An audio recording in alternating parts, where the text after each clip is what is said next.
It's Monday, the 23rd of September 2024. Welcome to the Fast 5 Business News by Fear and Greed, where we give you the top 5 business stories you need to know in just 5 minutes. I'm Michael Thompson, and good morning, Adam Lang. Good morning, Michael. Adam, 5 stories, 5 minutes. Let's go. Story number 1. Australia's critical mineral exporters are closer to winning US subsidies following Quad leaders' talks on the weekend as allies step up coordinated efforts to counter China's dominance of a sector that is crucial for the green energy transition. Yes, Michael. Prime Minister Anthony Albanese pressed US President Joe Biden on the need to classify Australia's critical minerals as American-made to win favourable treatment during their talks on the sidelines of the Quadrilateral Security Dialogue in Delaware. Mr Biden hosted Mr Albanese and the leaders of India and Japan at his home and former high school in Wilmington yesterday. Following the discussions, the leaders stepped up their tough language on China's increasing aggression in the South China Sea and efforts to disrupt other countries' development of fishing and other resources, and that's according to a report in the Australian Financial Review. Mr Biden was caught on a hot microphone telling other Quad leaders that China's President Xi Jinping was testing the Western allies. So Joe Biden will end his presidency in 4 months. Japanese Prime Minister Fumio Kishida is also stepping down. So that's 2 of the 4 Quad leaders. What can Australia get out of the obvious warm relations between Joe Biden and Anthony Albanese before the former goes?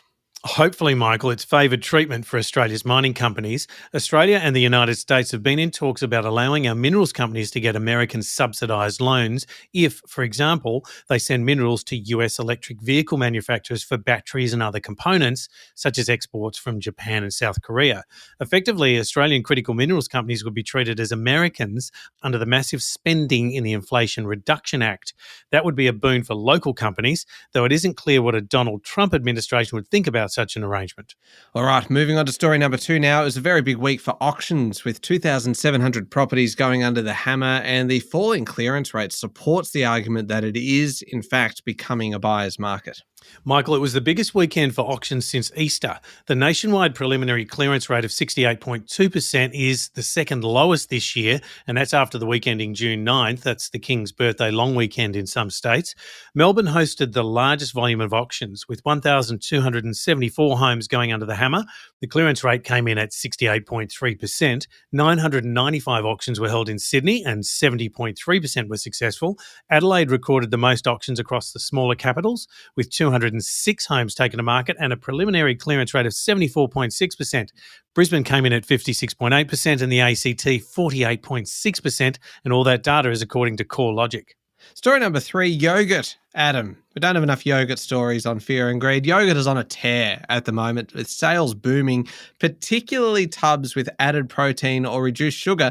But how about this? Yogurt has been growing far more quickly than other dairy products, with consumers now spending $1.92 billion annually on the category. That is a lot of yogurt. Yeah, Michael, Bega, which is the biggest producer of yogurt, with brands including Farmers Union, Dairy Farmers and Yoplait, said industry-wide yogurt sales grew 11% last year, and that easily outstrips fresh milk, where sales industry-wide rose 2% to $2.15 billion. So yogurt is catching up on milk. Yogurt can be nutrient-rich, and supermarkets of long-sold varieties marketed as probiotic, which maintains the so-called good bacteria in the body. Research now suggests that regularly eating yogurt reduces the risk of type 2 diabetes. Dietitians have also begun to recommend high-protein yogurt for muscle gain. That's according to a report in the Australian Financial Review. Coles said customers are buying larger tubs of yogurt as family budgets are squeezed, as well as single serves. The boom has been helpful to the ASX-listed Bega. Its share price is up nearly 90% over the last year.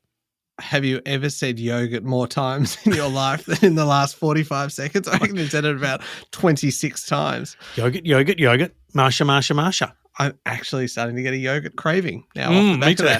that. Story number 4, this is a slight kind of change, from yogurt to Swiss watchmakers. They are warning of a worsening outlook for the industry as the cost of living crunch hits buyers, though demand does remain strong at the very top end. I find this fascinating, Michael. According to the Federation of the Swiss Watch Industry, exports rose last month due to demand for expensive watches made of precious metals. However, it said that the prospects for the industry are still negative, as is the outlook for the rest of the year. Demand for mid and entry-level priced watches has fallen sharply, while more costly timepieces had fared better. What is an expensive watch? The Swiss put it at 3,000 francs, or about 5,200 Australian dollars.